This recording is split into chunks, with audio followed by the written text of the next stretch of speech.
Hello students, welcome to Dr. Shorop's classes. So as we know that we are solving the UPSC paper of mathematics optional paper 1. Okay,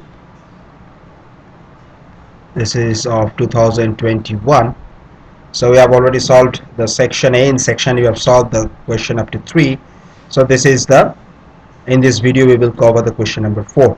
So it's 4A part 1. So what the question is saying: reduce the following matrix to a row reduced echelon form and hence also find its rank.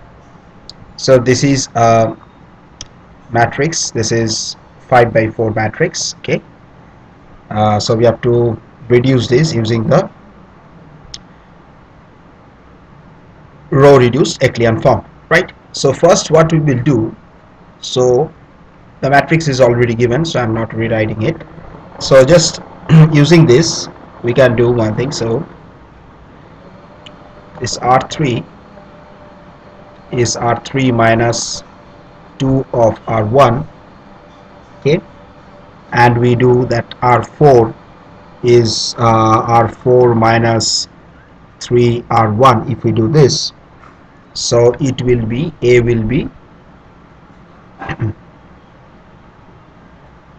1 3 2 4 1, same 0 0 2 2 0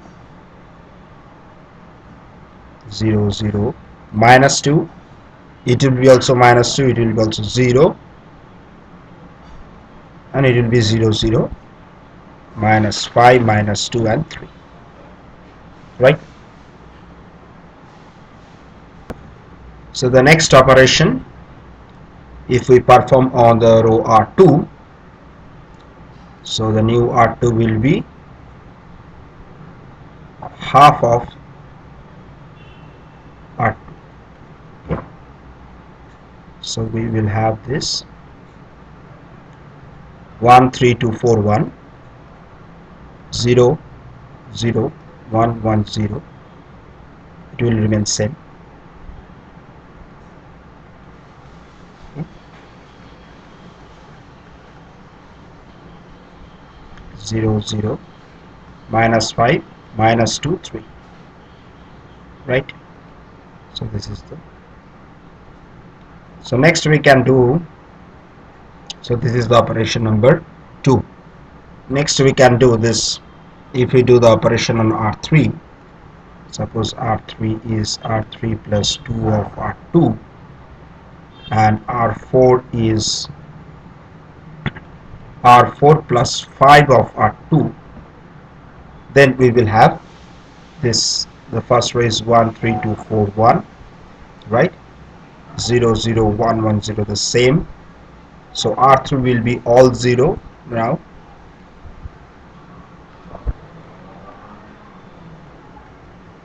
Okay, R3 will be all 0 and R4 will be 0 0 0 3 3.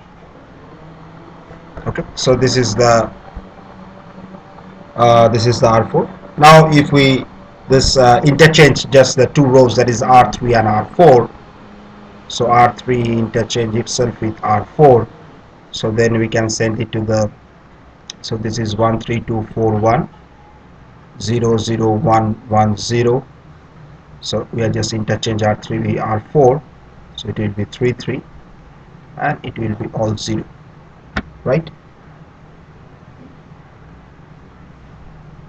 Now the next operation, obviously, okay, let us move to this side. So we are just moving to this side. So what we are doing, we are performing an operation on R3, so that is new R3 will be the 1/3 of row 3. So we will have 1 3 2 4 1 0 0 1 1 0, it will be 0 0 0 1 1, right? The final row is same as 0 0 0. Okay, so this is the echelon form. So okay, so this is the echelon form, as you can see, and the number of non-zero rows, as you can see, there are 3. Okay, if we perform, suppose now A is given as this, so this is A we have. Now if we perform the operation R on R1, suppose R1 is minus of 2R1, because we have not done anything, so it will be 1 3 0 2 1. Next it will be the 0, same as, right, 0 0 0 1 1, and the final all rows are 0. So this we do a perform an operation on R1, right. Now on the second stage, if we do this this perform an operation this on R1, suppose the new R1 is R1 minus 2 of R3, and R2 is R2 minus R3, the new R2. So from here we will have the matrix will be, this will be 1 3 0 0 minus 1, it will be 0 0 1 0 minus 1. Okay, and the remaining is same. So this is the row reduced, you can say, echelon form, row reduced echelon form. Okay, so here the rank, you can see the number of non-zero rows is 3, so the rank is obviously 3.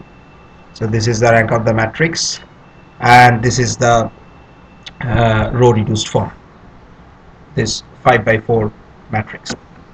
So this question for 4A1.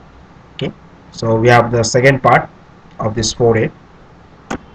So question number 4A part 2 is saying that find the eigenvalues, okay, so eigenvalues and the corresponding eigenvectors of the matrix, that is complex number field, this complex matrix 0 minus 1 I 0 over the complex number field.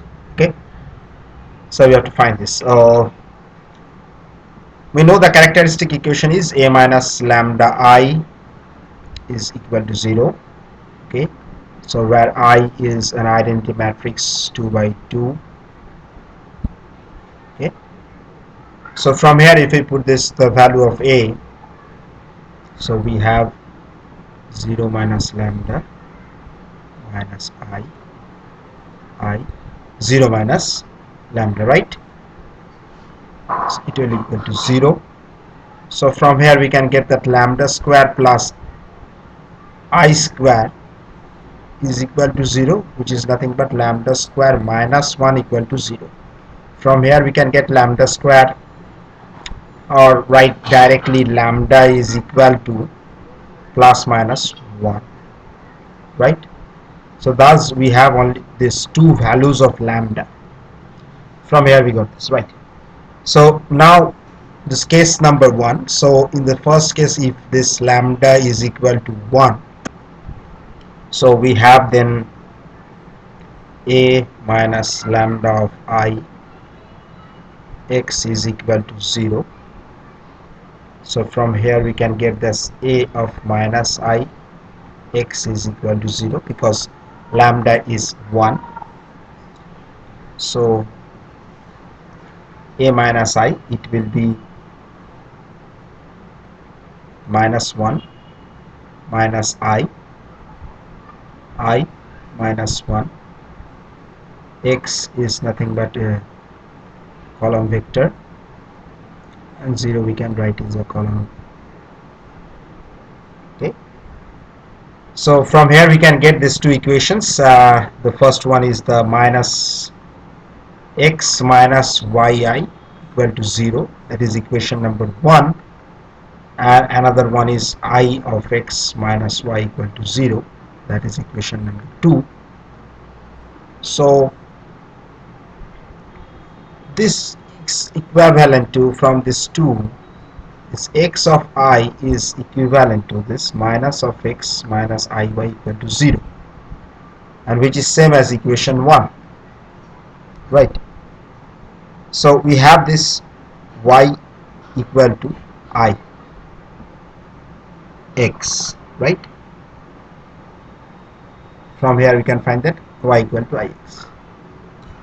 So from here, this, what will be the x? So x is equal to this xy, we have x and y equal to ix, so it is simple, x common, take 1 and we can take it at x of x1, right? So what is this x1? This x1 is a xi, it is x1. So x1 is nothing but this 1i, right? So this one is x1. So this is an eigenvector over the complex field.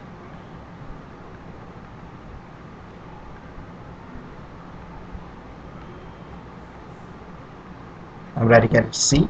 Okay. And now this is for the case where we have this lambda is equal to 1. Now we will draw a case this where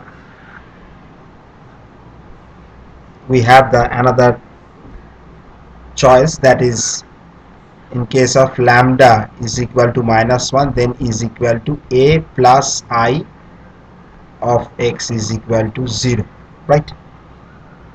For lambda equal to -1, so simple, we can write this as 1 minus of I 1, right, equal to this x is equal to simple a column vector of xy, and this is a 0 vector. Okay, so from here we can draw these two equations. So the first equation is x minus iy equal to 0. Let us say this is equation number 1, and it is x of I plus y equal to 0. Let us say that is equation number 2.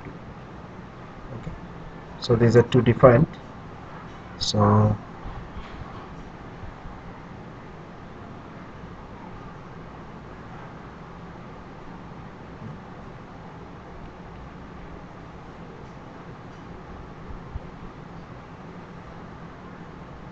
okay, so now from this equation you can see that from equation 1, this x of I is equivalent to xi plus y equal to 0, which is same as the equation 2, right? So from here we can find that x is equal to, okay, so this x is equal to I of y, right? So if we put this in this value, so x is equal to xy, so in place of x we put iy, and this is y, so we have y I1, so which is, so we can write it as y of x2. What is x2? Now this x2 is a eigenvector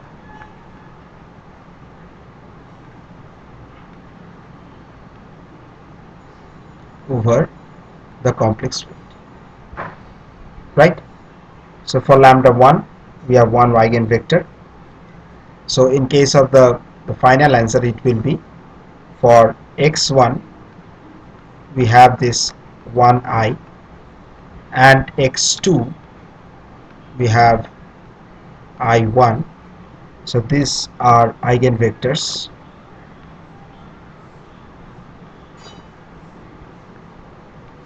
over the field C. So that's the answer for the question 4a part 2. Okay, so in the next video we will check out the next question for. So we have found the eigenvalues as well as with eigenvectors. So in the next question we will check the latter part of the question 4.